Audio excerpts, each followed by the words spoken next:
My parents' anniversary dinner was already finished. Plates cleared, wine glasses sweating on the table. The kind of quiet that comes after money has been spent. My mom looked up and smiled that soft smile she uses when she's about to ask for something. "Oh, you're late," she said lightly. Then, like it was a joke we'd all rehearsed, she added, "You don't mind covering the bill, right?" My sister laughed, not surprised, not embarrassed. And that's when I realized I wasn't there to celebrate. I was there to end something for good tonight. My name is Diana. I'm 30 years old. And for most of my life, my family has described me with one word: easy. Easy to deal with, easy to rely on, easy to ask for favors. They never meant it as a compliment. On paper, my family looks solid. Married parents who love hosting dinners. A younger sister who's always smiling in photos. Holiday cards that arrive right on time every year. If you met us at a table, you'd think we were close, warm, normal. But closeness isn't measured by how often you sit together. It's measured by who's allowed to take up space. Growing up, my sister Tiffany took up all of it. Her opinions mattered. Her moods set the tone. If she wanted something, the room bent around her. I learned early that being quiet made life smoother. Being low maintenance earned approval. When I didn't ask for things, my mom would pat my arm and say, "See? Diana understands." Understanding became my role. Not official ones, just subtle expectations. I covered small things at first. Groceries, utilities, a short trip that somehow ran over budget. Every time it was framed as temporary. Every time it quietly became permanent. I never announced my career to my family. I didn't lie exactly. I just didn't correct them when they assumed I worked somewhere modest, something safe, something that explained why I dressed simply and didn't talk about numbers. Letting them underestimate me kept the peace. It also kept the requests flowing. My parents liked celebrating milestones, anniversaries, birthdays, promotions that weren't really promotions. They liked places that felt impressive, places where staff recognized them, where menus didn't list prices. And somehow I was always called last after reservations were made.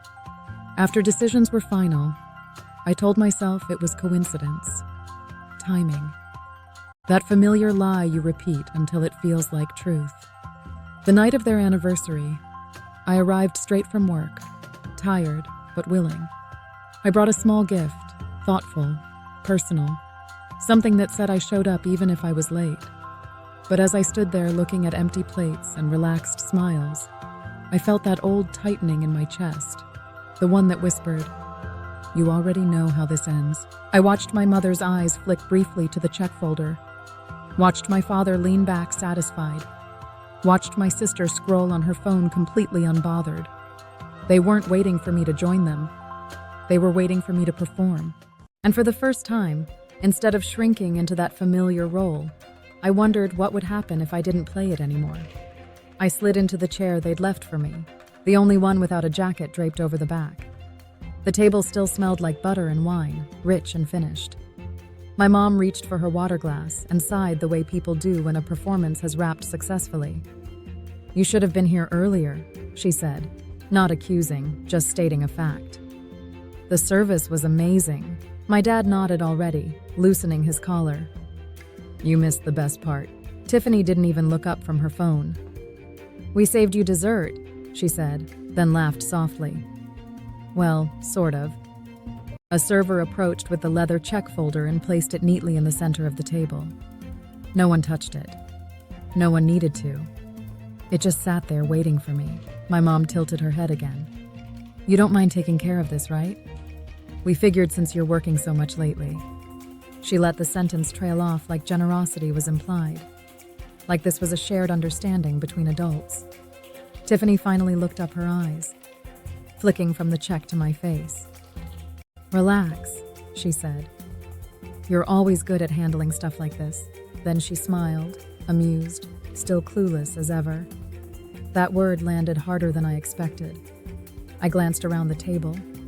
My dad avoided my eyes. My mom's smile didn't move. Tiffany had already gone back to her screen, and suddenly something shifted. Not anger, not yet. Just clarity. I replayed the past year in my head. The texts that always came after reservations were made.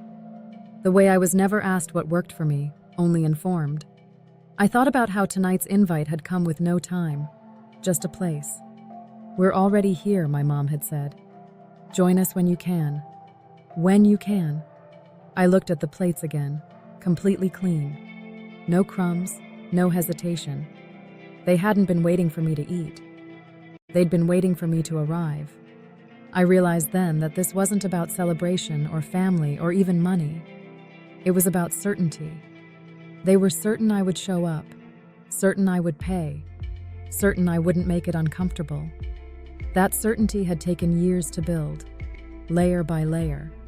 Every time I stayed quiet to keep things smooth. The check folder felt heavier just sitting there.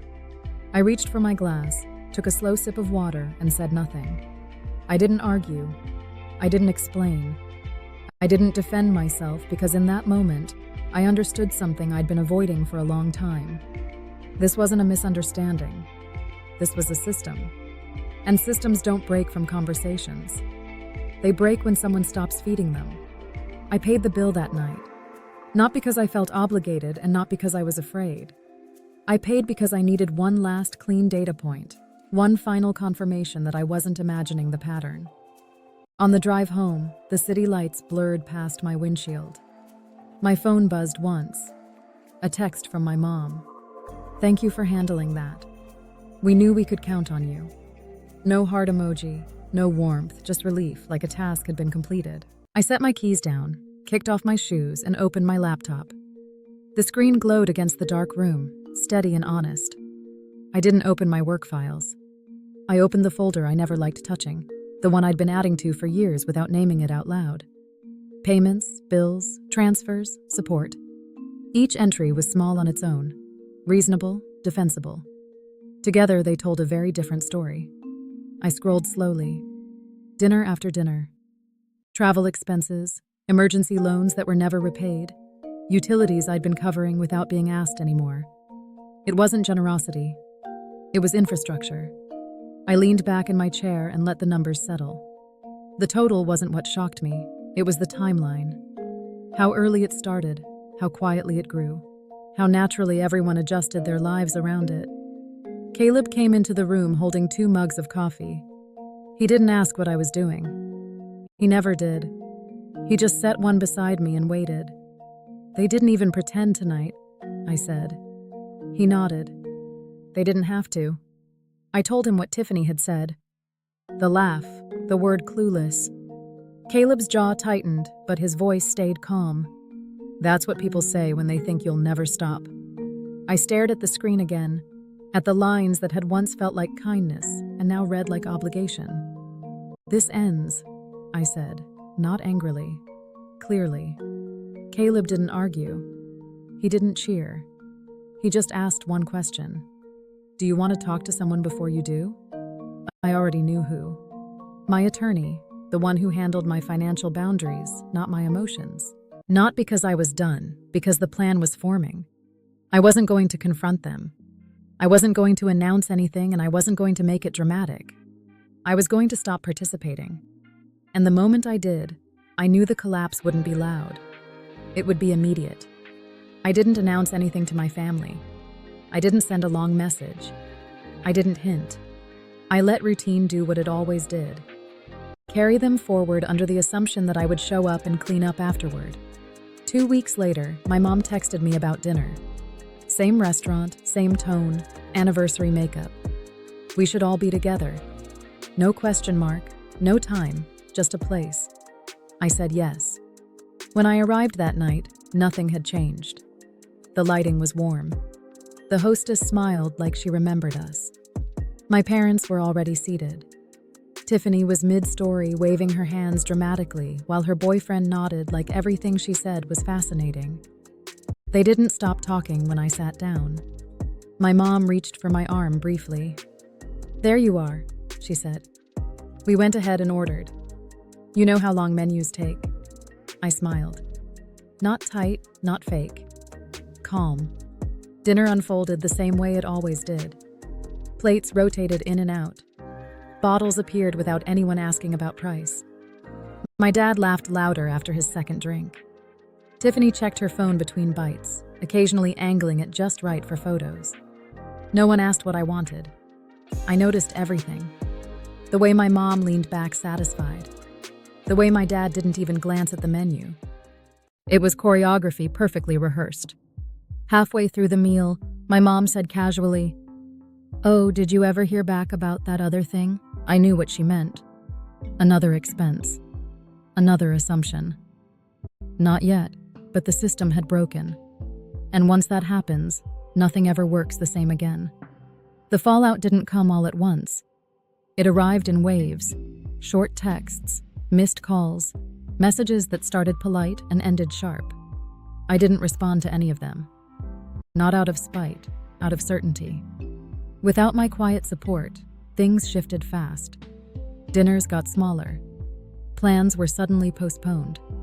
The confidence my parents wore so easily began to crack. Not dramatically, just enough to notice. Tiffany stopped posting photos from places that required reservations. Her boyfriend disappeared from family conversations entirely. No one apologized.